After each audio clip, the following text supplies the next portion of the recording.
조선동화를 제가 독극물이라고 한 이유는 이 언론기관들이 스스로 자유민주주의를 지키겠다고 맨날 얘기하면서 강정구 교수에 대한, 말하자면 사상적 소수파에 대한 불관용을 끊임없이 선동하고 있거든요. 이것이 열린사회의 적입니다. 우리가 가장 두려워해야 할 민주주의의 적은 괴팍한 견해가 아니고, 그걸 말하는 사람이 아니고, 그렇게 괴팍한 견해를 말하는 사람을 배제하고 말살하고 잡아다주려고 하는 불관용이거든요. 그것은 독입니다. 독. 조선동화에 보면 유용하고 올바른 정보가 많이 있습니다. 그래서 제가 표현이 과했죠. 수정하겠습니다. 조선동아일보는 독극물이 아니고 독극물이 조금 포함되어 있다. 불만이 없겠죠. 중앙일보는 불량식품이라고 그랬어요. 다른 스트레이트 기사나 이런 거 보면 멀쩡해요. 그러나 오피니언 페이지만 보면 조선동아하고 똑같거든요. 그래서 독극물의 함유도가 조선동아일보는 현저히 낮기 때문에 제가 불량식품이다 이렇게 얘기했습니다. 이 견해에 변함없습니다. 왜냐하면 이것이 대한민국 사회를 진짜 민주주의 사회로 발전시켜 나가는 요체거든요. 우리는 불관용과 싸워야 돼요. 강정구 교수의 주장에 저는 주장을 여지를 봐도 저런 주장을 뭐하러 하나 잘 모르겠어요. 그래서 뭐 어쨌다고? 그때 뭐 국민들이 사회주의 70% 좋다. 그거 어쨌단 말이에요. 그래서 요새도 여론조사 하면 대통령 지지도 20%밖에 안 나오잖아요. 그 참고하면 되지. 그쵸? 그때는 이런 일도 있었구나.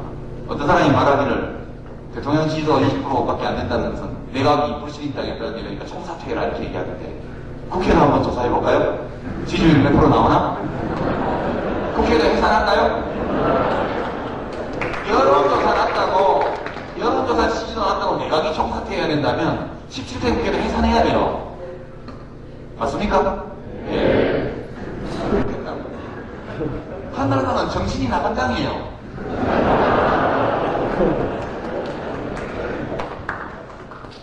이 증상을 저는 심리학자는 아니지만 표현한다면 선택적 기억상실증에 걸린 환자들입니다. 자기가 한 짓을 아주 편하게 잊어버려요. 자기들이 정권 잡고 있을 때 도청한 거는 공소시효 지났다고 해가지고 없었던 일처럼 취급하고, 국민의 정부 시절에 국정원 간부들이 도청한 거는 처벌해야 된다고 난리야, 난리. 최소한 얼굴이 얼마나 두꺼우면 저렇게 할 수 있을까? 거의 장갑차를 만드는 철판을 얼굴에 대고 있는 거 아닌가 이런 뜻이 될 정도. 국가 정체성 운운하면서 강정구 교수를 구속하지 않는다고 대통령을 우선 친북 인사 비슷하게 몰아갑니다. 정신이 있는 사람이에요. 박근혜 씨는 여전히 유신시대에 살고 있는 공주님입니까? 헌법의 유죄 추정 원칙에, 무죄 추정 원칙이라는 게 박근혜 대표에게는 아무 의미가 없나 봐요. 형사소송 소송법상의 구속 요건이라는 것이 한나라당 국회의원들에게는 아무 의미가 없나 봅니다. 그 사람들은 내 마음에 안 들면 잡아넣어야 돼. 이 사고방식으로 지금도 살고 있어요. 이런 당이 대한민국의 국민 지지율이 가장 높은 당입니다. 그 당에서 아무나 나와도 다 대통령 된다고 여론조사 나와 있어요. 그죠? 이명박 씨가 나와도 1등. 박근혜 씨가 나와도 1등. 하여튼 뭐 지금은 한나라당 아무나 내도 다 1등이고, 열린우리당에서는 세종대왕이 출마해도 안 된다는 거예요.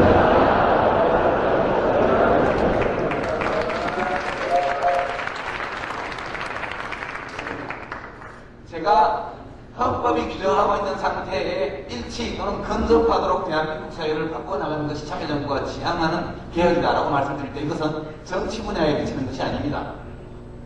우리들의 시민생활, 법률적인 측면 뿐만 아니라 경제, 사회, 문화 분야까지 다 가야 돼요. 지금 대통령 욕한다고 오늘 보니까 뭡니까 인민군 복장이고 대통령이, 그죠? 김종빈 검찰총장 목 잘라서 이렇게 들고 강정구 동문 건드리면 이렇게 되는 기야. 이런 패러디물이 이 독립신문에 떴습니다. 인터넷에는 독립신문이라고 그러는데, 지난번에 대통령을 총으로 저격하는 스나이퍼 사진을 게재했던 그 매체예요.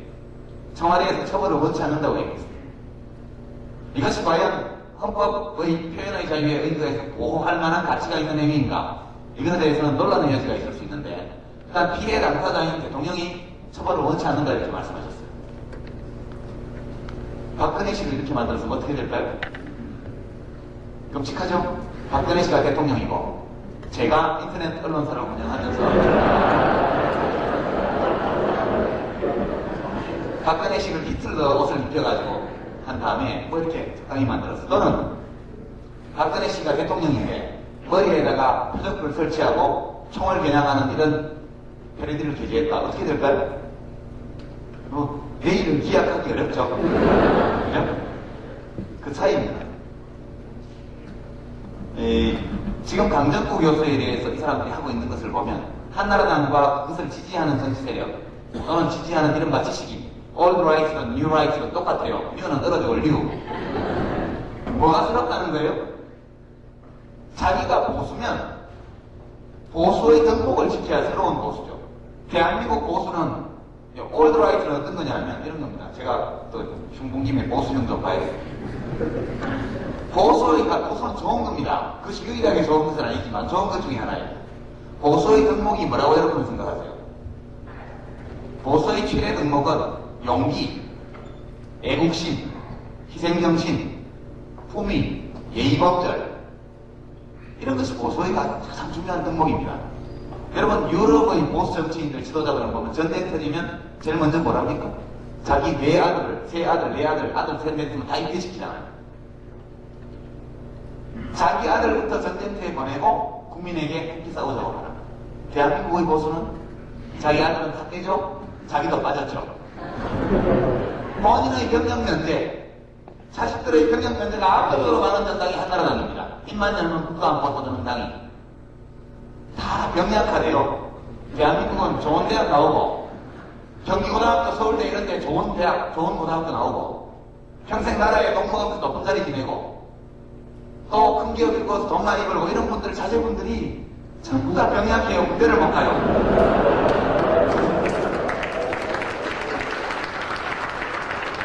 이거 잘못하면 유전자 결함이 있는 사람만 보수를 하는 게 아니냐.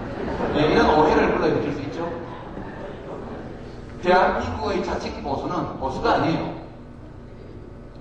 그것은 보수는 자기의 신념 체계를 가질 때 보수라고 말할 수 있는 것이고 권력의 뒤에 줄을 서고 빌붙어가지고 자기 마음에 안 드는 모든 사람을 권력이 다 때려잡고 있으니까 법으로 거기서 편안하게 침대 설치해놓고 놀고 먹던 사람들이 올드라이트, 뉴라이트가 나왔으면 이걸 극복을 해야죠. 이 우리나라의 자칭 보수는 그 특징이 주로 편협함입니다. 편협함, 옹졸함, 인정사정 없음. 강정구 교수에 대한 태도를 보면 그들의 태도는 한마디로 말해서 불관용 한마디로 표현할 수 있습니다. 여러분 무슨 홈즈 연방대법관인가요? 뭐 미국의 어떤 사람 말을 인용을 하죠. 정치적 자유는 언제나 소수자를 위한 정치적 자유다. 그래갖고 굉장히 명언인 것처럼 그렇게 얘기를 언론에서 많이 하는데 나의 정치적 자유는 언제나 정치적 반대자의 자유를 의미한다. 이 말은 제가 들은 것은 로자 루셈부르크라는 공산주의자가 한 말을 제가 들었습니다. 옛날에 2차 대전 전에 독일의 우익 군인들에 의해서 살해당한 공산주의 지도자죠. 그 사람의 묘 앞에서 해마다 죽은 날을 기념해서 그 집회가 열리는데 그 플래카드가 나의 자유는 나의 정치적 반대자의 자유를 의미한다. 이 플래카드 항상 걸려 있습니다. 공산주의자가 그렇게 멋있는 말을 하다니 참 놀랐죠. 근데 그 말을 추적해보면 결국 볼테르가 한 말이더라고요. 볼테르가 한 말이 그 사람 책을 별로 안 읽으니까 별로 안 유명했는데 로자 루셈부르크가 잘 써먹어가지고 굉장히 유명해졌고 그걸 또 많은 사람들이 보고 지금 써먹고 이외에 잠시도 쓰고 뭐 다 하죠. 예. 무슨 말이냐면 이 민주공화국, 자유민주주의 사회에서는 모든 것이 다 관용의 대상입니다. 폭력으로 자기의 견해를 남에게 강제하지 않는 한 모든 것이 다 자유입니다. 자유라는 것은 버나드 쇼의 표현을 들면 사회의 구성원 대부분이 저 터무니없다, 정말 터무니없다라고 생각하는 그런 견해를 형성하고 표현할 수 있을 때 비로소 의미가 있는 것입니다. 다수파의 자유라는 것은 보장할 필요가 없어요. 언제나 자유입니다. 자유는 언제나 소수자를 위한 것입니다.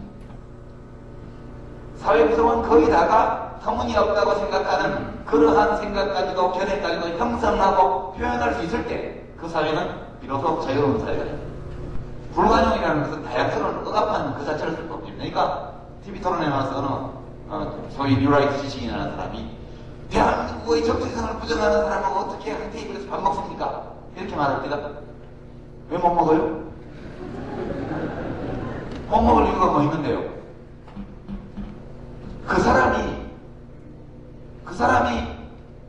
내가 대한민국은 민주공화국이다 라고 말하는 것을 말하지 못하게 내 입을 틀어막거나 내가 그 말을 했다고 좁혀거나 이렇게 하지 않으면 밥 먹을 수 있죠. 왜 못 먹습니까? 나와는 다른 견해를 가진 사람하고 밥도 못 먹겠다. 이것이야말로 불관용이죠. 잡아넣으라. 제가 조선 동아일보는 독극물이다. 중앙일보는 불량식품이다. 이렇게 얘기했더니 난리가 났어요. 조선 동아를 제가 독극물이라고 한 이유는 이 언론기관들이 스스로 자유민주주의를 지키겠다고 맨날 얘기하면서 강정구 교수에 대한 말하자면 사상적 소수파에 대한 불관용을 끊임없이 선동하고 있거든요. 이것이 열린사회의 적입니다. 우리가 가장 두려워해야 할 민주주의의 적은 객박한 견해가 아니고 그걸 말하는 사람이 아니고 그렇게 객박한 견해를 말하는 사람을 배제하고 말살하고 잡아다주려고 하는 불관용이거든요. 그것은 독입니다. 독. 조선 동아일보는 유용하고 올바른 정보가 많이 있습니다. 그래서 제가 표현이 과했죠. 수정하겠습니다. 조선 동아일보는 독극물이 아니고 독극물이 조금 포함되어 있다. 이렇게 하고 있습니다. 불만이 없겠죠. 중앙일보는 불량식품이라고 그랬습니다. 다른 스트레이트 기사나 이런 거 보면 멀쩡해요. 그러나 어피니언 페이지만 보면 조선 동아하고 똑같거든요. 그래서 독극물의 함유도가 조선 동아일보는 현저히 낮기 때문에 제가 불량식품이다 이렇게 얘기했습니다. 이 견해에 변함없습니다. 왜냐하면 이것이 대한민국 사회를 진짜 민주주의 사회로 발전시켜 나가는 역체이거든요. 우리는 불관용과 싸워야 됩니다. 강정구 교수의 주장에 저는 주장의 여지를 봐도 저런 주장을 뭐하러 하나 잘 모르겠어요. 그래서 뭐 어쨌다고? 그때 뭐 국민들이 사회주의 70% 좋다. 그거 어쨌단 말이에요. 그래서 요새도 여론조사 하면 대통령 지지도 20%밖에 안 나오잖아요. 그거 참고하면 되지. 그쵸? 그때는 이런 일도 있었구나. 어떤 사람이 말하기를 대통령 지지도 20%밖에 안 된다는 것은 내각이 불신인당했다는 얘기니까 총사퇴해라 이렇게 얘기하는데 국회를 한번 조사해볼까요? 지지율 몇 프로 나오나? 국회를 해산할까요?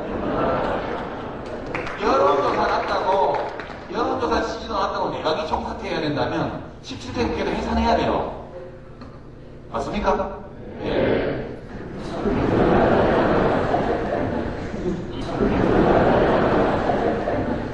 이게 남 욕하려고 하는 게 아니고 제가 이렇게 맨날 하니까 독설이나 내뿜 넘넘 이렇게 얘기하는데 제가 싸울 때는 언제나 불관용과 싸움 또는 때로는 거짓과 싸워요.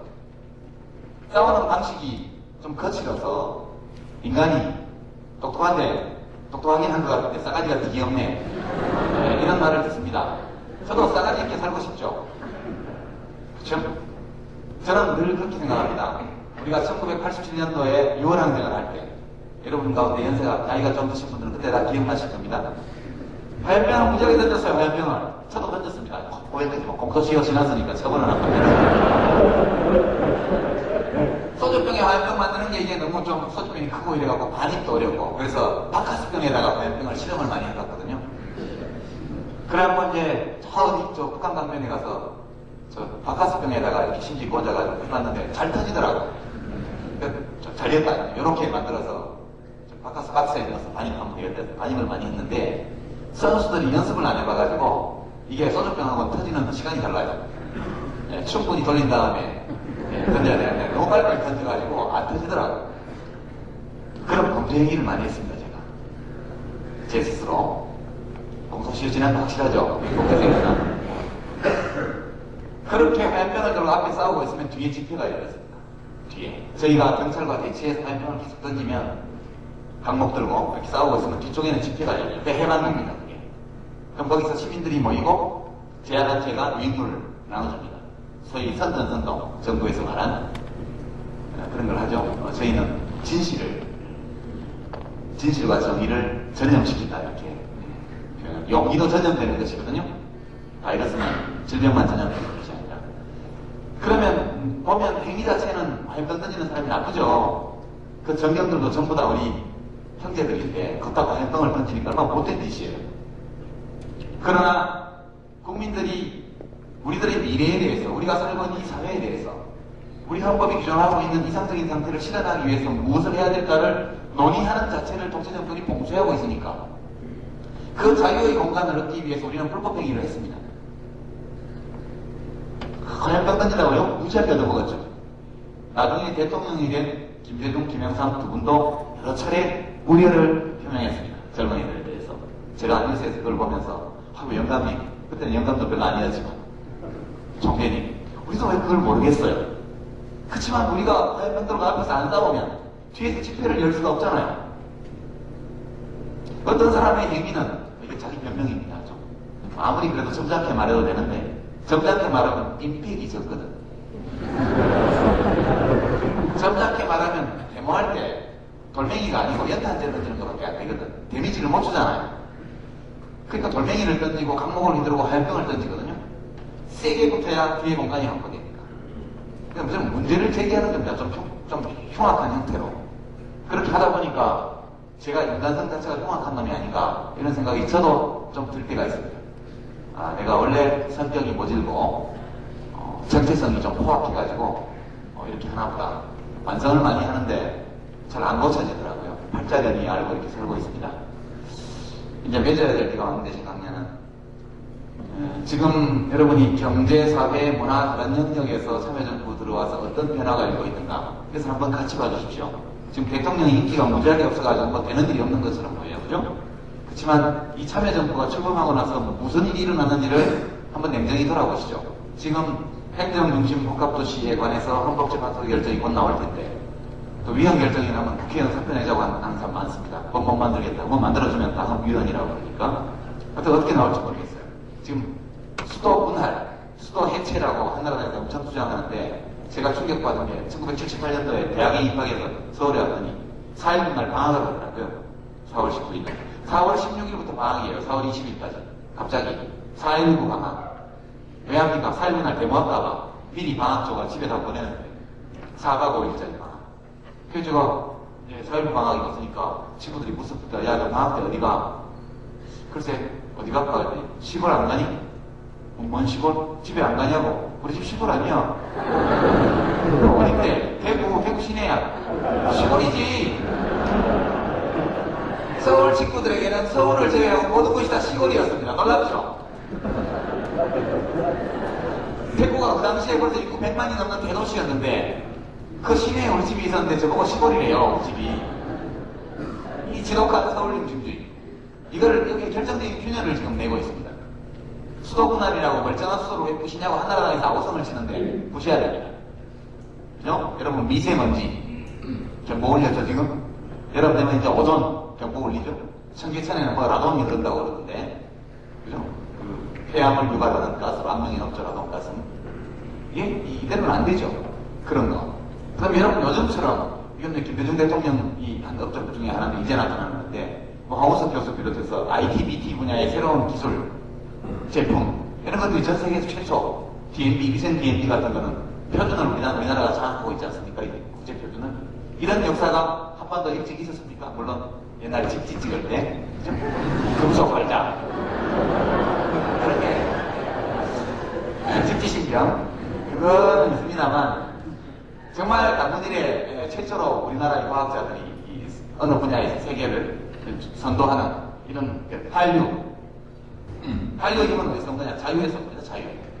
옛날처럼 뭐 연속곡에는 키스하는 거 안 되고 영화에는 뭐 유두가 노출되면 안 되고 음모도 노출되면 안 되고 아직도 그렇죠?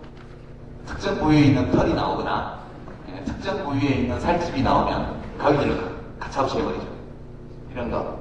이런 속박이었기 때문에 자유롭습니다, 전부 다. 이 힘이 대한민국의 한류를 만들어내고 있는 것이죠.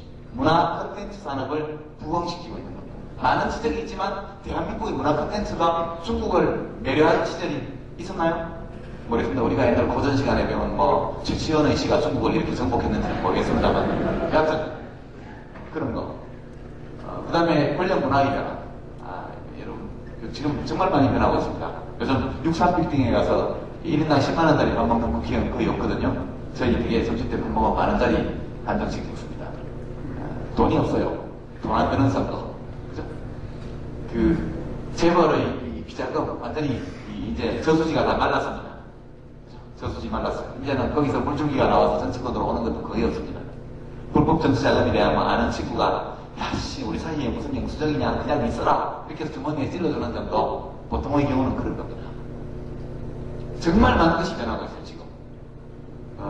경제 분야에서도 지금 주가가 오르고 있는데 기업만 잘 되고 노동자들은 지금 허덕이고 있어요. 큰 문제죠. 그런데 극복해야 될 과정을 지금 우리한테 와 있습니다. 그러니까 우리가 사회, 문화, 경제, 정치 모든 영역에서 일어나고 있는 이 많은 변화를 지켜보십시오. 지금 대통령의 공이 전혀 아닌 것처럼 보여요. 이 정부가 전혀 잘하고 있지 못한 것처럼 보입니다. 그러나 대통령과 정부가 돌멩이를 맞고 여론의 몰매를 맞고 있는 이 와중에도 진행되어야 될 변화는 착착 진행되고 있다. 저는 그렇게 생각합니다. 이제 바야로 2년 후에 박근혜 씨가 대통령이 된다 해도 옛날 자기 아버지가 통치하던 식으로는 절대 못할 것이다. 청와대 뒷산에 철저한 거 다 그렸거든요. 여러분 북대문 보셨습니까? 저는 참여정부 왔으니까 대통령 홍보만 한 2, 3분만 하고 이제 가면을 뵙겠습니다. 제가 청와대에 한번 갔습니다. 이리 살아가면 안 되는데. 하여튼 5월 5일에 어떤 여러분께 말씀드릴 수 없는 이유로 청와대를 갔는데 비산에 올라갔어요. 물론 대통령으로 같이 올라갔죠. 이건 참 깐다. 이건 특종이다.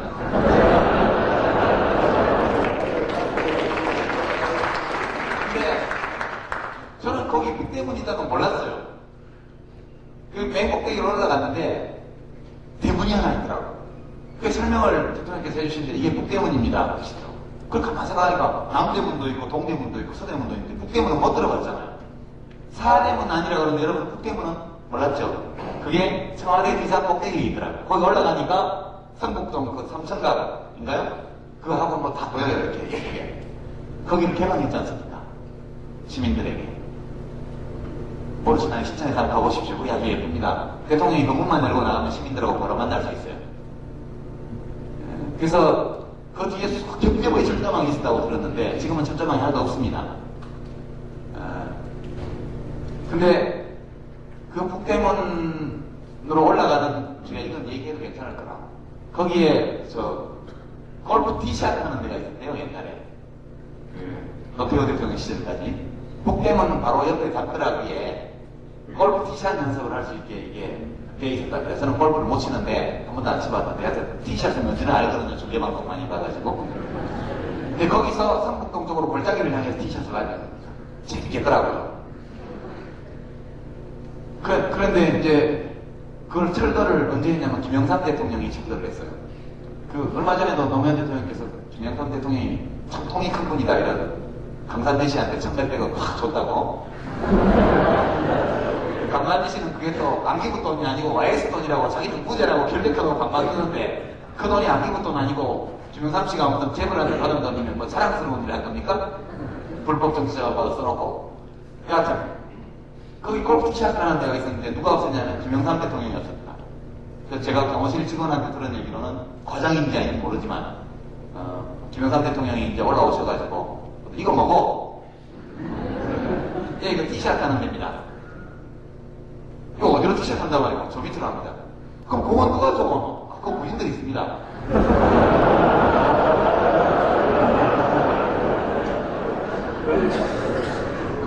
그 희망자식들 봐라. 꼭갱이가 왔다. 그랬다는 거 아닙니까? 그 꼭갱이는 왜요? 갖고 와라, 갖고 와. 꼭갱이 갖고 와. 뭐 이런 게 있어. 그러고 자기가 꼭갱이를 찍어버렸다. 군인들을 골프공 주스라고 그때 보냈어? 멋있죠? 우리 김영삼 전 대통령에서 박수 한번 쳐주십시오. 잘못한 일도 많지만 이런 에피소드는 들으면 그래도 이 사람이 굉장히 자기 나름으로는 진심이 있는 분이었구나 그런 느낌을 갖습니다. 그때 YS 대통령은 부셔버렸대요. 그거를. 지금은 배웠습니다. 그래서 이 얘기가 엇들려고 했는데 여하튼 보면 이제 노무현 대통령은 많은 국민들이 오해를 하시는데 보통 보면 주로 이제 정치적 적대 세력 한나라당 거리의 종이신문, 꼭 어디라고 말하지는 않겠습니다. 그런 데에서 노무현 대통령을 묘사하는 용어를 보십시오. 가볍게, 불수, 그죠? 승부사, 뭐 등등, 하여튼 경솔, 뭐 좌충우돌, 뭐 이런 용어를 굉장히 많이 씁니다. 한때 김두관 전 행정부 장관이 남해군수에 무소속 당선되었을 때 당선되자마자 기자실을 폐쇄했거든요. 브리핑룸으로 바꿨습니다. 그런데 한 1년 내내 김두관 남해군수를 기사를 쓸 때는 그 동네 신문들이 그 앞에다가 수식어를 그 이북에서 뭐 병행하는 지도자든지 어쩌고 붙이듯이 독선적 행정으로 무리를 빚고 있는 김두관 남해군수는 기사 작성의 기본 요령이었대요. 그렇게 소년대 눈도 깜짝 안 하고 기자실을 폐쇄했고 그 뒤로 기초자치단체의 기자실 폐쇄가 유행처럼 이렇게 번져나갑니다. 그런 점에서 선구자거든요. 김영삼 대통령도 그런 선구자적인 면이 있고 노무현 대통령께서 보면 그런 뭐랄까 이런 과거와 대통령과 그런 말이 없잖아요. 그래서 중대한 사건이 벌어져도 한 발도 안 하고 있다가 어느 날 담화문 존경하는 경애하는 국민 여러분 또 친애하는 국민 여러분이라고 몇 쭉 되게 멋없는 우리말 그죠? 대한민국 정치인 중에서 우리말을 그렇게 맛깔스럽고 정확하게 구사하는 지도자가 별로 흔치 않습니다. 노무현 대통령은 우리말을 굉장히 예쁘게 쓰는 분이에요. 여러분이 그분의 연설 같은 거 한번 들어보십시오. 아주 원래 그런 말을 따라오는 것이거든요. 입말이 우선이고 글말이 나중인데 우리 지식인들은 글에 말이 사로잡혀 있는 한국입니다. 되어지고 이런 표현들 있죠. 여러분 쓰지 마세요. 민주화 되어지고 난다. 되어지고 난 말은 없죠. 되고 난다. 우리말에는 원래 피동형이 없습니다. 근데 영문 일본어를 하도 있다 보니까 피동 문장을 굉장히 많이 구사하는데 이야기가 또 길러 갑니다. 여하튼 노무현 대통령은 굉장히 다른 스타일의 지도자예요. 그리고 이 스타일을 고집하고 있습니다. 거기서 많은 충돌이 벌어지고 있죠. 그리고 욕심이 너무 많으셔요. 제가 다른 데서도 말씀드렸지만 선거구제 개편, 사회적 대타협, 국회의원 선거구제 개편, 또 개헌, 뭐 비롯해서 대화 타협의 정치문화, 우선 정파들 사이의 연합 이런 것들이 자연스럽게 이루어지는 대연정소년 이런 것들이 굉장히 필요한 겁니다 사실은. 근데 정치권에서 이걸 받쳐주는 세력이 아무도 없어요. 거의 없습니다. 저처럼 정치 나간 사람이나 그게 옳다고 하고 다니지 그 외에는 거의 없거든요. 근데 이분이 그럼에도 불구하고 끝없이 그 문제를 제기한단 말이죠. 그러니까 사람들이 짜증을 내는 거죠. 야, 되게 해놓고 얘기를 해야지. 되지도 않는 일을 왜 해? 되게 하려면 이야기를 하지 말아야 됩니다. 이게 안 된다는 거 너무 눈에 보이는데도 밀고 나가시거든요. 이런 문제들 때문에 국민들하고 사이에 정서적인 이격, 거리감 이런 것들이 많이 생긴 것 같습니다. 그래서 되게 못하는 것 같지만 노무현 대통령이 그 역사적으로 자기에게 부여된 일들을 굉장히 차분하고 꼼꼼하고 체계적으로 지금 해나가고 있다. 이 변화들이 일어나고 있는데 다만 이것이 옛날처럼 대통령이 멋있게 하는 걸로 안 보인다는 거죠. 대통령이 상처있고 모욕당하고 짓밟히는 양상으로 이 일이 진행되고 있다는 것이 다를 뿐입니다. 옛날에 YS 대통령은 금융실명제, 하나회 숙청 멋있는 데잖아요. 김영삼 대통령이 하나회를 숙정함으로써 대한민국은 정치 군인 집단의 쿠데타 위협에서 해방됐습니다. 그 어느 날 밤에 국민들이 아무도 모르는 가운데 일어난 일입니다. 왜 했을까? 자기가 국군 통수권자인데 군인들이 사조직을 만들어서 저거 마음대로 승진 대상자 사정하고 해서 들고 왔거든. 이게 뭐가 있어? 무슨 배라고 있는데 거기서 관행적으로 하던 것이다. 국군 통수권자가 누군데? 예, 각하십니다. 뭐 이런 것들이 다 있어.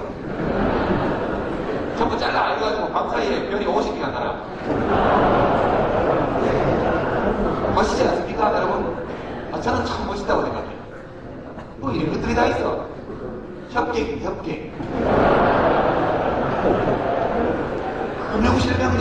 금융실명제도 굉장히 큰 업적이에요. 이거 할 때. 대한민국에 이거 한다는 거 아는 사람이 실무자들 몇 명밖에 없었다고 그래요. 그죠? 그 다음날 수석보좌관들도 몰랐다는 거죠. 그 다음날 수석보좌관 회의에 와서 어떤 너? 너가 놀랬지? 그랬다는 거 아닙니까? 김대중 대통령도 6.15 정상회담, 또 국민기초생활 보장제도, 또 IMF 금융위기를 뭐 완전히 극복한 건 아닙니다만 금융위기 자체는 초기에 굉장히 극복한 거 이런 것들이 사실은 굉장히 큰 업적이지만 이분들이 퇴임하실 때 지지율 10% 15% 이렇게 퇴임하셨습니다. 그만큼 우리나라가 갈등이 많은 사회였을 건데요. 그러나 이분들이 잘 나가실 때는 그런 멋있는 개혁들을 정말 멋있게 했어요. 국민들 대다수가 박수치는 개혁을 큰 거를 몇 개를 했거든요. 근데 여러분 노무현 대통령 돌아보십시오. 한 게 없잖아요. 그렇게 박수 받는 걸. 행정수도 건설하는 것도 야당에서 그냥 뭐 위헌 소송 내고 뭐 예문하고 여론 나쁘고 그런 걸 하지 않습니까? 노무현 대통령이 하는 개혁은 대부분 다 여론 지지가 별로 없는 개혁이에요. 근데 이게 여론 지지가 별로 없는 개혁을 하는 것이 나쁜 일이냐? 그렇지 않습니다. 여론 지지가 별로 없는 것이지만 장기적으로 대한민국을 위해서 꼭 해야 될 일을 하는 것. 이것이 저는 이 참여정부가 해야 될 일이다 이렇게 봅니다. 그래서 대통령께서 늘 주장하시는 것처럼 다음 정부에 부담을 남기지 않아야 되겠다. 그 다음 정부가 돌아설 때 편하게 개성해서 갈 수 있도록. 그저께 뭐 국립 용산에 있는 새로운 박물관 문 여는데 테이프 끊었잖아요. 그건 누가 한 겁니까? 텔레비전에서 노무현 대통령 가셔가지고 테이프 끊고 막 손을 들고 하니까 야 우리 대통령이 박물관 만들었네. 천만의 말씀. 그거 김영삼 대통령이 만든 거거든요. 진짜 김영삼 대통령이 만든 거예요. 조합청 철거하고. 그때 난리였잖아요. 멀쩡한 역사적 건물을 왜 철거하냐, 뭐, 그거 철거하는 바람에 뭐, 무슨, 유물이 어떻게 됐다, 뭐, 비난 정책이었습니다, 그때. 그러나, 용산에 저렇게 만들어 놓고 하니까 지금, 김영삼 대통령을 그 박물관과 연관해서 기억하는 사람이 거의 없습니다. 그러나 저는 광화문 이렇게 보면, 거기 충독구 건물이 없어진 거, 그와 더불어서 용산에 박물관이 생긴 거, 저는 지금 김영삼 대통령이 굉장히 잘하신 일이다. 이처럼, 지도자들이 당대에는 비난받는다 하더라도 시간이 지나가면서 그것이 바른 평가를 받는 정책이 많이 있고 불행하게도 노무현 대통령께서 하시는 일은 그 전임자들과는 달리 그 전임자들은 한두 개라도 끔찍하게 찬양받는 칭찬받는 업적이 있었던 데 반해서 노무현 대통령께서는 그런 게 별로 없이 지금 굉장히 많이 욕먹는 개혁 과제들을 집중적으로 해나가고 있다. 이것 때문에 여론이 지지도가 굉장히 낮은 건 사실인데요. 그러나 그런 것에 굴하지 않고 그렇게 가고 있다. 그런 말씀 드리면서 모쪼록 여러분께서는 여론조사 기관에서 전화 오면 노무현 대통령 국정수행 어떻게 평가하십니까? 그러면 뭐 잘하는 편이야 이런 정도 하지 말고 아주 잘하고 있다. 이렇게 좀 대답을 해주십시오. 이제 사회부 방학이 있으니까 친구들이 무섭다. 야, 너 방학 때 어디 가? 글쎄 어디 갈까? 했더니 시골 안 가니? 뭔 시골? 집에 안 가냐고? 우리 집 시골 아니야. 어린데 대구 시내야. 시골이지. 서울 친구들에게는 서울을 제외하고 모든 곳이 다 시골이었습니다. 놀랍죠? 대구가 그 당시에 벌써 인구 100만이 넘는 대도시였는데 그 시내에 우리 집이 있었는데 저보고 시골이래요. 우리 집이. 이 지독한 서울 중심주의. 이거를 여기 결정적인 균열을 지금 내고 있습니다. 수도분할이라고 멀쩡한 수도를 왜 부시냐고 한나라당에서 아우성을 치는데 부셔야 됩니다. 그죠? 여러분 미세먼지 경보 올렸죠 지금? 여러분 되면 이제 오존 경보 올리죠? 청계천에는 뭐 라돈이 흐른다고 그러던데 그죠? 그 폐암을 유발하는 가스로 암명이 넘죠 라돈가스. 이게 이대로는 안 되죠. 그런 거. 그럼 여러분 요즘처럼 이건 김대중 대통령이 한 업적 중에 하나인데 이제 나타나는 건데 뭐 황우석 교수 비롯해서 IT, BT 분야의 새로운 기술 제품 이런 것들이 전 세계에서 최초 DNB, 위생 DNB 같은 거는 표준을 우리나라가 장악하고 있지 않습니까? 국제 표준을. 이런 역사가 한 번 더 일찍 있었습니까? 물론 옛날에 집지 찍을 때 금속 발자 그렇게 집지 신경 그거는 있습니다만 정말 남문일에 최초로 우리나라의 과학자들이 이 어느 분야의 세계를 선도하는 이런 한류 한류의 힘은 어디서 온 거냐? 자유에서 온 거죠, 자유. 옛날처럼 뭐 연속곡에는 키스하는 거 안 되고 영화에는 뭐 유두가 노출되면 안 되고 음모도 노출되면 이게 아직도 그렇죠? 특정 부위에 있는 털이 나오거나 특정 부위에 있는 살집이 나오면 가위를 가차없이 해버리죠. 이런 거. 이런 속박이 없기 때문에 지금 자유롭습니다, 전부 다. 이 힘이 대한민국의 한류를 만들어내고 있는 것이죠. 문화 콘텐츠 산업을 부흥시키고 있는 겁니다. 많은 지적이 있지만 대한민국의 문화 콘텐츠가 중국을 매료하는 시절이 있었나요? 모르겠습니다. 우리가 옛날 고전 시간에 배운 뭐 최치원의 시가 중국을 이렇게 정복했는지는 모르겠습니다만 여하튼 그런 거. 그 다음에 권력 문화의 변화. 여러분 지금 정말 많이 변하고 있습니다. 요즘 63빌딩에 가서 1인당 10만원짜리 밥 먹는 국회의원 거의 없거든요.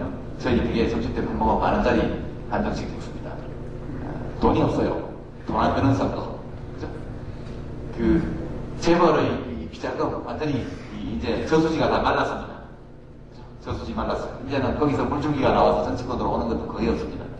불법 정치자금에 대한 아는 친구가 야씨 우리 사이에 무슨 영수증이냐 그냥 있어라 이렇게 해서 주머니에 찔러주는 정도 보통의 경우는 그럴 겁니다.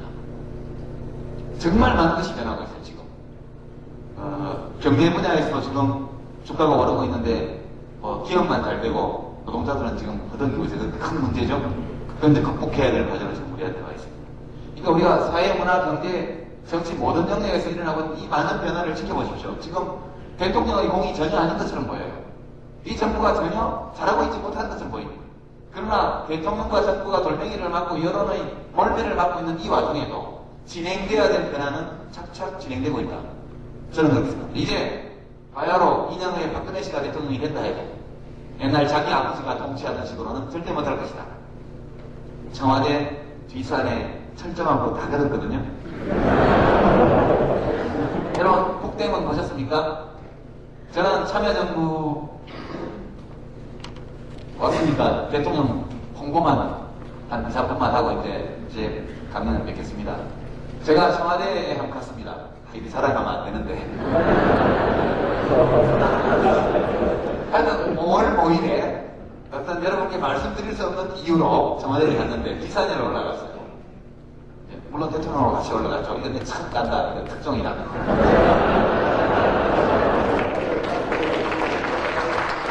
근데 저는 거기 북대문이라고 몰랐어요.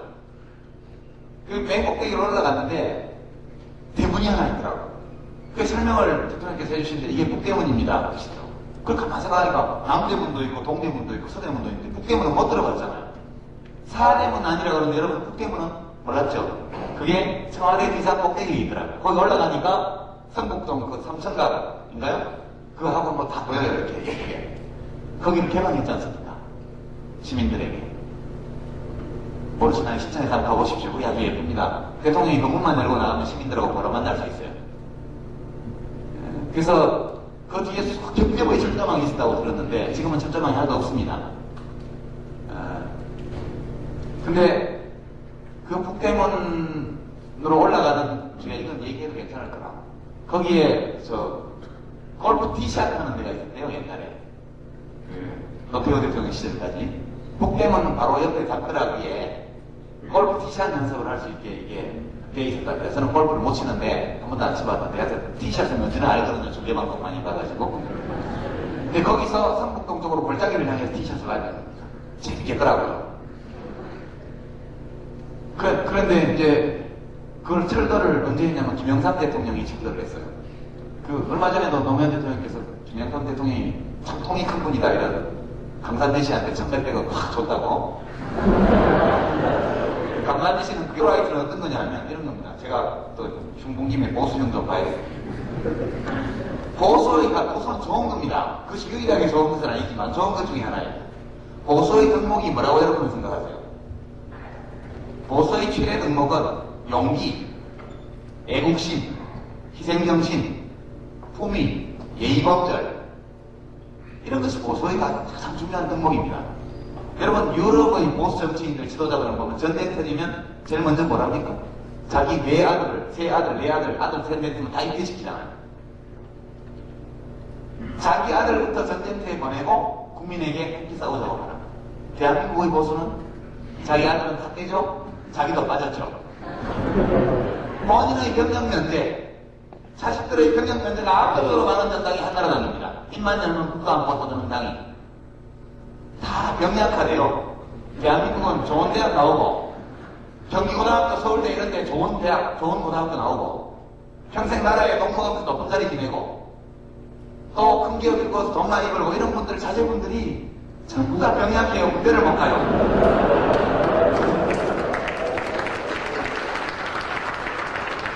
이거 잘못하면 유전자 결함이 있는 사람만 보수를 하는 게 아니냐. 네, 이런 오해를 불러일으킬 수 있죠. 대한민국의 자식 보수는 보수가 아니에요. 그것은 보수는 자기의 신념 체계를 가질 때 보수라고 말할 수 있는 것이고, 권력의 뒤에 줄을 서고 빌붙어가지고 자기 마음에 안 드는 모든 사람을 권력이 다 때려잡고 있으니까 법으로 거기서 편안하게 침대 설치해놓고 놀고 먹던 사람들이 올드라이트, 뉴라이트가 나왔으면 이걸 극복을 해야죠. 이 우리나라의 자칭 보수는 그 특징이 주로 편협함입니다. 편협함, 옹졸함, 인정사정 없음. 강정구 교수에 대한 태도를 보면 그들의 태도는 한마디로 말해서 불관용, 한마디로 표현할 수 있습니다. 여러분, 무슨 홈즈 연방대법관인가요? 뭐 미국의 어떤 사람 말을 인용을 하죠. 정치적 자유는 언제나 소수자를 위한 정치적 자유다. 그래갖고 굉장히 명언인 것처럼 그렇게 얘기를 언론에서 많이 하는데, 나의 정치적 자유는 언제나 정치적 반대자의 자유를 의미한다. 이 말은 제가 들은 것은 로자 루셈부르크라는 공산주의자가 한 말을 제가 들었습니다. 옛날에 2차 대전 전에 독일의 우익 군인들에 의해서 살해당한 공산주의 지도자죠. 그 사람의 묘 앞에서 해마다 죽은 날을 기념해서 그 집회가 열리는데, 그 플래카드가 나의 자유는 나의 정치적 반대자의 자유를 의미한다. 이 플래카드 항상 걸려 있습니다. 공산주의자가 그렇게 멋있는 말을 하다니 참 놀랐죠. 근데 그 말을 추적해보면 결국 볼테르가 한 말이더라고요. 볼테르가 한 말이 그 사람 책을 별로 안 읽으니까 별로 안 유명했는데, 로자 루셈부르크가 그거 잘 써먹어가지고 굉장히 유명해졌고, 그걸 또 많은 사람들이 보고 지금 써먹고, 이게 정치도 쓰고 뭐 다 하죠. 예. 무슨 말이냐면, 이 민주공화국, 자유민주주의 사회에서는 모든 것이 다 관용의 대상입니다. 폭력으로 자기의 견해를 남에게 강제하지 않는 한 모든 것이 다 자유입니다. 자유라는 것은 버나드 쇼의 표현을 들면 사회의 구성원 대부분이 저 터무니없다, 정말 터무니없다라고 생각하는 그런 견해를 형성하고 표현할 수 있을 때 비로소 의미가 있는 것입니다. 다수파의 자유라는 것은 보장할 필요가 없어요. 그건 언제나 자유입니다. 자유는 언제나 소수자를 위한 것입니다. 사회 구성원 거의 다가 터무니없다고 생각하는 그러한 생각까지도 견해까지도 형성하고 표현할 수 있을 때 그 사회는 비로소 자유로운 사회가 됩니다. 불관용이라는 것은 다양성을 억압하는 그 자체를 쓸 수 없습니다. 그러니까 TV 토론에 나와서 소위 뉴라이트 지식인이라는 사람이 대한민국의 정체성을 부정하는 사람하고 어떻게 한 테이블에서 밥 먹습니까? 이렇게 말합니다. 왜 못 먹어요? 못 먹을 이유가 뭐 있는데요? 그 사람이 내가 대한민국은 민주공화국이다 하고 말하는 것을 말하지 못하게 내 입을 틀어막거나, 내가 그 말을 했다고 좁혀거나 이렇게 하지 않으면 밥 먹을 수 있죠. 왜 못 먹습니까? 나와는 다른 견해를 가진 사람하고 밥도 못 먹겠다. 이것이야말로 불관용이죠. 잡아넣으라. 제가 조선동아일보는 독극물이다, 중앙일보는 불량식품이다 이렇게 얘기했더니 난리가 났어요.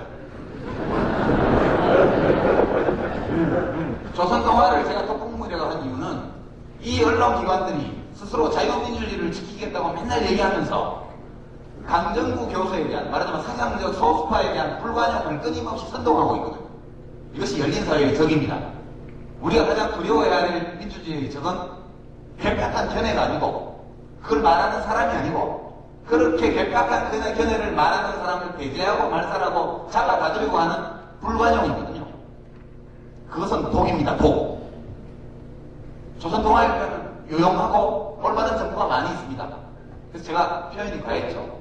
수정하겠습니다. 조선동아일보는 독극물이 아니고 독극물이 조금 포함되어 있다. 이렇게 하고 있습니다. 불만이 없겠죠. 중앙일보는 불량식품이라고 그랬어요. 다른 스트레이트 기사나 이런 거 보면 멀쩡해요. 그래서 안기부 돈이 아니고 YS 돈이라고 자기는 부자라고 결백하고 반박하는데, 그 돈이 안기부 돈 아니고 김영삼 씨가 무슨 재벌한테 받은 돈이면 뭐 자랑스러운 일을 할 겁니까? 불법 정치자가 받아 써놓고. 여하튼 거기 골프 시합을 하는 데가 있었는데 누가 없었냐면 김영삼 대통령이 없었다. 그래서 제가 경호실 직원한테 들은 얘기로는 과장인지 아닌지 모르지만 김영삼 대통령이 이제 올라오셔가지고 이거 먹어?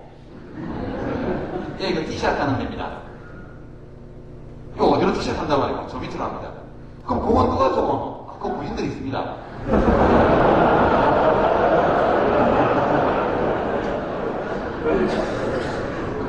그 힘없이 들어봐라. 꽃갱이가 온다. 그랬다는 거 아닙니까? 그 꽃갱이는 왜요? 갖고 와라, 갖고 와. 꽃갱이가 갖고 이 뭐 이런 게 있어. 그러고 자기가 꽃갱이를 찍어버렸다. 군인들을 골프공 주스라고 부대 보냈어? 멋있죠? 우리 김영삼 전 대통령에서 박수 한번 쳐주십시오. 잘못한 일도 많지만 이런 에피소드는 들으면 그래도 이 사람이 굉장히 자기 나름으로는 진심이 있는 분이었구나 그런 느낌을 받습니다. 그래서 그때 와이스 대통령한테 부셔버렸대요. 그거를. 지금은 외롭습니다. 그래서 이 얘기가 꺾길로 갔는데 여하튼 보면 이제 노무현 대통령은 많은 국민들이 오해를 하시는데 보통 보면 주로 이제 정치적 적대 세력 한나라당 거리의 종이신문 꼭 어디라고 말하지는 않겠습니다. 그런 데에서 노무현 대통령을 묘사하는 용어를 보십시오. 가볍게, 불수, 그죠? 승부사, 뭐 등등, 하여튼 경솔, 뭐 좌충우돌, 뭐 이런 용어를 굉장히 많이 씁니다. 한때 김두관 전 행정부 장관이 남해군수에 무소속 당선되었을 때 당선되자마자 기자실을 폐쇄했거든요. 브리핑룸으로 바꿨습니다. 그때 한 1년 내내 김두관 남해군수를 기사를 쓸 때는 그 동네 신문들이 그 앞에다가 수식어를 그 이북에서 뭐 경애하는 지도자든지 어쩌고 붙이듯이 독선적 행정으로 무리를 빚고 있는 김두관 남해군수는 기사 작성의 기본 요령이었대요. 그렇게 소년들 눈도 깜짝 안 하고 기자실을 폐쇄했고 그 뒤로 기초자치단체의 기자실 폐쇄가 유행처럼 이렇게 번져나갑니다. 그런 점에서 선구자거든요. 김영삼 대통령도 그런 선구자적인 면이 있고 노무현 대통령께서 보면 그런 뭐랄까 이런 과거와 대통령과 그런 말이 없잖아요. 그래서 중대한 사건이 벌어져도 아무 말도 안 하고 있다가 어느 날 담화문 존경하는 경애하는 국민 여러분 친애하는 국민 여러분 이라고 몇 마디 쭉 되게 멋없는 우리말 그죠? 대한민국 정치인 중에서 우리말을 그렇게 맛깔스럽고 정확하게 구사하는 지도자가 별로 흔치 않습니다. 노무현 대통령은 우리말을 굉장히 예쁘게 쓰는 분이에요. 여러분이 그분의 연설 같은 거 한번 들어보십시오. 아주 원래 그런 말을 따라오는 것이거든요. 인말이 우선이고 글말이 나중인데 우리 지식인들은 글의 말이 사로잡혀 있는 한국입니다.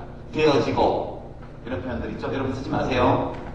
민주화 되어지고 난 다음 되어지고 난 말은 없죠. 되고 난 다음 우리말에는 원래 피동형이 없습니다. 근데 영문 일본어를 하도 있다 보니까 피동 문장을 굉장히 많이 구사하는데 이야기가 또 길러 갔네요. 여하튼 노무현 대통령은 굉장히 다른 스타일의 지도자예요. 그리고 이 스타일을 고집하고 있습니다. 거기서 많은 충돌이 벌어지고 있죠. 그리고 욕심이 너무 많으셔요. 제가 다른 데서도 말씀드렸지만 선거구제 개편, 사회적 대타협, 국회의원 선거구제 개편, 또 개헌, 뭐 비롯해서 대화 타협의 정치문화, 우선 정파들 사이의 결합 이런 것들이 자연스럽게 이루어지는 대열전 소연정 이런 것들이 굉장히 필요한 겁니다 사실은. 근데 정치권에서 이걸 받쳐주는 세력이 아무도 없어요. 거의 없습니다. 저처럼 정신 나간 사람이나 그게 옳다고 하고 다니지 그 외에는 거의 없거든요. 근데 이분이 그럼에도 불구하고 끝없이 그 문제를 제기한단 말이죠. 그러니까 사람들이 짜증을 내는 거죠. 야, 되게 해놓고 얘기를 해야지. 되지도 않는 일을 왜 해? 되게 하려면 이야기를 하지 말아야 됩니다. 이게 안 된다는 거 너무 눈에 보이는데도 밀고 나가시거든요. 이런 문제들 때문에 국민들하고 사이에 정서적인 이격, 거리감 이런 것들이 많이 생긴 것 같습니다. 그래서 되게 못하는 것 같지만 노무현 대통령이 역사적으로 자기에게 부여된 일들을 굉장히 차분하고 꼼꼼하고 체계적으로 지금 해나가고 있다. 이 변화들이 일어나고 있는데 다만 이것이 옛날처럼 대통령이 멋있게 하는 걸로 안 보인다는 거죠. 대통령이 상처있고 모욕당하고 짓밟히는 양상으로 이 일이 진행되고 있다는 것이 다를 뿐입니다. 옛날에 와이스 대통령은 금융실명제, 하나회 숙청 멋있는 데잖아요. 김영삼 대통령이 하나회를 숙정함으로써 대한민국은 정치 군인 집단의 쿠데타 위협에서 해방됐습니다. 그 어느 날 밤에 국민들이 아무도 모르는 가운데 일어난 일입니다. 왜 했을까? 자기가 국군 통수권자인데 군인들이 사조직을 만들어서 저거 마음대로 승진 대상자 사정하고 해서 들고 왔거든. 이게 뭐 해서? 무슨 회라고 있는데 거기서 관행적으로 하던 것이다. 국군 통수권자가 누군데? 예, 각하십니다. 뭐 이런 것들이 다 있어. 전부 잘라 알려가지고 밤사이에 별이 50개가 나라. 멋있지 않습니까, 여러분? 저는 참 멋있다고 생각해요. 뭐 이런 것들이 다 있어. 협객.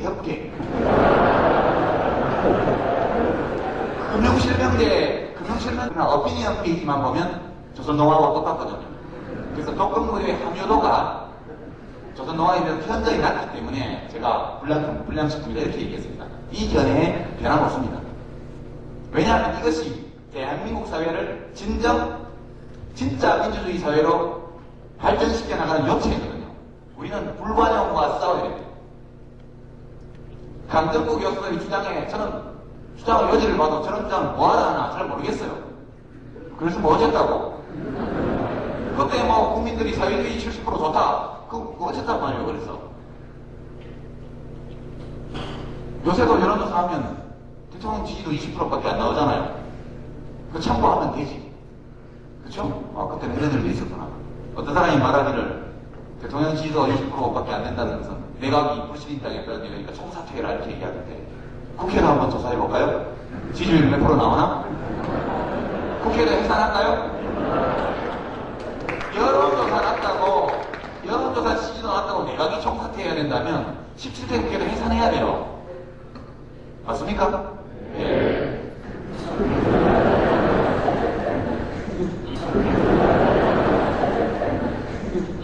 남 욕하려고 하는 게 아니고 제가 이렇게 맨날 하니까 독설이 나네 뿜넘넘 이렇게 얘기하는데 제가 싸울 때는 언제나 불가정과 싸웁니다. 또는 때로는 거짓과 싸워요. 싸우는 방식이 좀 거칠어서 인간이 똑똑하긴 한 것 같은데 싸가지가 되게 없네. 이런 말을 듣습니다. 저도 싸가지 있게 살고 싶죠. 그렇죠? 저는 늘 그렇게 생각합니다. 우리가 1987년도에 6월 항쟁을 할 때 여러분 가운데 나이가 좀 드신 분들은 그때 다 기억나실 겁니다. 화염병을 무지하게 던졌어요. 화염병을. 저도 던졌습니다. 고액까지 공소시효 지났으니까 처벌은 안 받는 소주병에 화염병 만드는 게 이게 너무 좀 소주병이 크고 이래갖고 반입도 어렵고 그래서 바카스병에다가 화염병을 실험을 많이 해봤거든요. 그래갖고 이제 저 북한 방면에 가서 저 바카스병에다가 이렇게 심지 꽂아가지고 해봤는데 잘 터지더라고. 잘 됐다. 이렇게 만들어서 바카스 박스에 넣어서 반입하면 되겠다. 반입을 많이 했는데 선수들이 연습을 안 해봐가지고 이게 소주병하고 터지는 시간이 달라요. 충분히 돌린 다음에 던져야 되는데 너무 빨리 던져가지고 안 터지더라고. 그런 범죄 행위를 많이 했습니다. 제가 제 스스로 공소시효 지난 거 확실하죠? 공개 생각나. 그렇게 화염병을 들고 앞에 싸우고 있으면 뒤에 집회가 열렸습니다. 뒤에 저희가 경찰과 대치해서 화염병을 계속 던지면 강목 들고 이렇게 싸우고 있으면 뒤쪽에는 집회가 열려요. 해방 겁니다. 그게. 그럼 거기서 시민들이 모이고 제야단체가 유익물을 나눠줍니다. 소위 선전선동, 정부에서 말하는 그런 걸 하죠. 저희는 진실과 정의를 전염시킨다 이렇게 용기도 전염되는 것이거든요. 바이러스만 질병만 전염되는 것이 아니라. 그러면 보면 행위 자체는 화염병 던지는 사람이 나쁘죠. 그 전경들도 전부 다 우리 형제들인데 걷다가 화염병을 던지니까 얼마나 못된 짓이에요. 그러나 국민들이 우리들의 미래에 대해서 우리가 살고 있는 이 사회에 대해서 우리 헌법이 규정하고 있는 이상적인 상태를 실현하기 위해서 무엇을 해야 될까를 논의하는 자체를 독재정권이 봉쇄하고 있으니까 그 자유의 공간을 얻기 위해서 우리는 불법행위를 했습니다. 화염병 던지라고요? 무지하게 얻어먹었죠. 나중에 대통령이 된 김대중, 김영삼 두 분도 여러 차례 우려를 표명했습니다. 젊은이들에 대해서. 제가 뉴스에서 그걸 보면서 영감님, 그때는 영감도 별로 아니었지만 총대님, 우리도 왜 그걸 모르겠어요. 그렇지만 우리가 화염병들과 앞에서 안 싸우면 뒤에서 집회를 열 수가 없잖아요. 어떤 사람의 행위는 이게 자기 변명입니다. 좀. 아무리 그래도 점잖게 말해도 되는데 점잖게 말하면 임팩이 적거든. 점잖게 말하면 데모할 때 돌멩이가 아니고 연탄재 던지는 것밖에 안 되거든. 데미지를 못 주잖아요. 그러니까 돌멩이를 던지고 강목을 휘두르고 화염병을 던지거든요. 세게 붙어야 뒤에 공간이 확보되니까. 그러니까 무슨 문제를 제기하는 겁니다. 좀 흉악한 형태로. 그렇게 하다 보니까 제가 인간성 자체가 흉악한 놈이 아닌가 이런 생각이 저도 좀 들 때가 있습니다. 내가 원래 성격이 모질고 정체성이 좀 포악해가지고 이렇게 하나보다 반성을 많이 하는데 잘 안 고쳐지더라고요. 팔자련이 알고 이렇게 살고 있습니다. 이제 맺어야 될 때가 왔는데, 제 강연은. 지금 여러분이 경제, 사회, 문화 다른 영역에서 참여정부 들어와서 어떤 변화가 일고 있는가. 그래서 한번 같이 봐주십시오. 지금 대통령이 인기가 무지하게 없어가지고 뭐 되는 일이 없는 것처럼 보여요. 그죠? 그렇지만 이 참여정부가 출범하고 나서 무슨 일이 일어났는지를 한번 냉정히 돌아보시죠. 지금 행정중심 복합도시에 관해서 헌법재판소 결정이 곧 나올 텐데, 또 위헌 결정이 나면 국회의원 사표 내자고 하는 사람 많습니다. 법 못 만들겠다. 뭐 만들어주면 다 위헌이라고 그러니까. 어떻게 나올지 모르겠어요. 지금 수도 분할, 수도 해체라고 한나라당에서 엄청 주장하는데, 제가 충격받은 게 1978년도에 대학에 입학해서 서울에 왔더니 4일 분날 방학을 하더라고요. 4월 19일. 4월 16일부터 방학이에요. 4월 20일까지. 갑자기 4.19 방학. 왜 합니까? 4일 분날 데모할까봐 미리 방학조가 집에다 보내는데 4박 5일짜리 방학. 그래서 조선동아를 제가 독국무대가 한 이유는 이 언론기관들이 스스로 자유민주주의를 지키겠다고 맨날 얘기하면서 강정구 교수에 대한, 말하자면 사상적 소수파에 대한 불관용을 끊임없이 선동하고 있거든요. 이것이 열린사회의 적입니다. 우리가 가장 두려워해야 할 민주주의의 적은 괴팍한 견해가 아니고, 그걸 말하는 사람이 아니고, 그렇게 괴팍한 견해를 말하는 사람을 배제하고 말살하고 잡아다주려고 하는 불관용이거든요. 그것은 독입니다. 독. 조선동아일보는 유용하고 올바른 정보가 많이 있습니다. 그래서 제가 표현이 과했죠. 수정하겠습니다. 조선동아일보는 독극물이 아니고 독극물이 조금 포함되어 있다. 이렇게 보겠습니다. 불만이 없겠죠. 중앙일보는 불량식품이라고 그랬습니다. 다른 스트레이트 기사나 이런 거 보면 멀쩡해요. 그러나 오피니언 페이지만 보면 조선동아하고 똑같거든요. 그래서 독극물의 함유도가 조선동아일보는 현저히 낮기 때문에 제가 불량식품이다 이렇게 얘기했습니다. 이 견해에 변함없습니다. 왜냐하면 이것이 대한민국 사회를 진짜 민주주의 사회로 발전시켜 나가는 요체이거든요. 우리는 불관용과 싸워야 돼요. 강정구 교수의 주장에 저는 주장을 여지를 봐도 저런 주장을 뭐하러 하나 잘 모르겠어요. 그래서 뭐 어쨌다고? 그때 뭐 국민들이 사회주의 70% 좋다. 그거 어쨌다고 말이에요. 그래서 요새도 여론조사 하면 대통령 지지도 20%밖에 안 나오잖아요. 그거 참고하면 되지. 그쵸? 그때는 그런 일이 있었구나. 어떤 사람이 말하기를 대통령 지지도 20%밖에 안 된다는 것은 내각이 불신임당했다는 얘기니까 총사퇴해라 이렇게 얘기하는데, 국회를 한번 조사해볼까요? 지지율 몇 프로 나오나? 국회도 해산할까요? 여론조사 지지도 났다고 내각이 총사퇴해야 된다면 17대 국회도 해산해야 돼요. 맞습니까? 네. 한나라당은 정신이 나간 당이에요.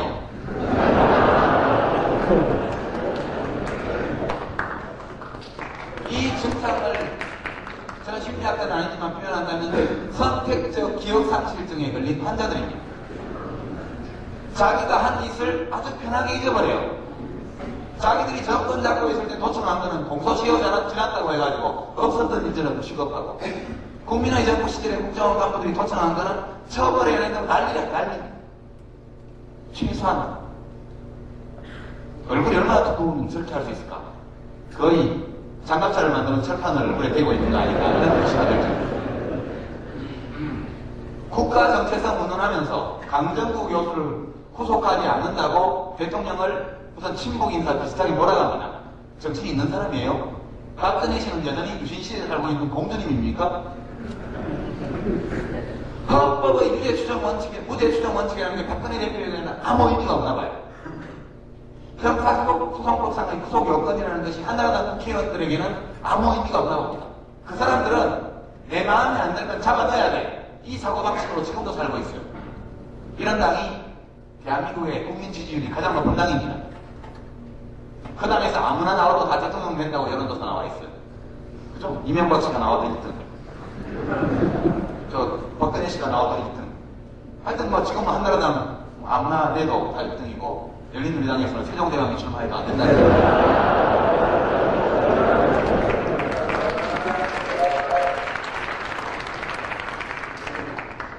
제가 헌법이 규정하고 있는 상태에 일치 또는 근접하도록 대한민국 사회를 바꿔나가는 것이 참여정부가 지향하는 개혁이다라고 말씀드릴 때 이것은 정치 분야에 그치는 것이 아닙니다. 우리들의 시민생활, 법률적인 측면 뿐만 아니라 경제, 사회, 문화 분야까지 다 가야 돼요. 지금 대통령 욕한다고 오늘 보니까 뭡니까 인민군 목장 입고 대통령이 그죠? 김종빈 검찰총장 목 잘라서 이렇게 들고 강정구 동문 건드리면 이렇게 되는 기야. 이런 패러디물이 이 독립신문에 떴습니다. 인터넷에는 독립신문이라고 하던데. 지난번에 대통령을 총으로 저격하는 스나이퍼 사진을 게재했던 그 매체예요. 청와대에서 처벌을 원치 않는다고 얘기했습니다. 이것이 과연 헌법의 표현의 자유에 의거해서 보호할 만한 가치가 있는 행위인가? 이것에 대해서는 논란의 여지가 있을 수 있는데 일단 피해 당사자인 대통령이 처벌을 원치 않는다 이렇게 말씀하셨어요. 박근혜 씨를 이렇게 만들어서 어떻게 될까요? 끔찍하죠? 박근혜 씨가 대통령이고 제가 인터넷 언론사를 운영하면서 박근혜 씨를 히틀러 옷을 입혀가지고 한 다음에 이렇게 적당히 만들었어. 또는 박근혜 씨가 대통령인데 머리에다가 부적불 설치하고 총을 겨냥하는 이런 패러디를 게재했다. 어떻게 될까요? 내일은 기약하기 어렵죠. 그죠? 그 차이입니다. 지금 강정구 교수에 대해서 이 사람들이 하고 있는 것을 보면 한나라당과 그것을 지지하는 정치 세력 또는 지지하는 이른바 지식인 old rights든 new rights든 똑같아요. new는 떨어지고 new. 뭐가 새롭다는 거예요? 자기가 보수면 보수의 덕목을 지켜야 새로운 보수죠. 대한민국 보수는 old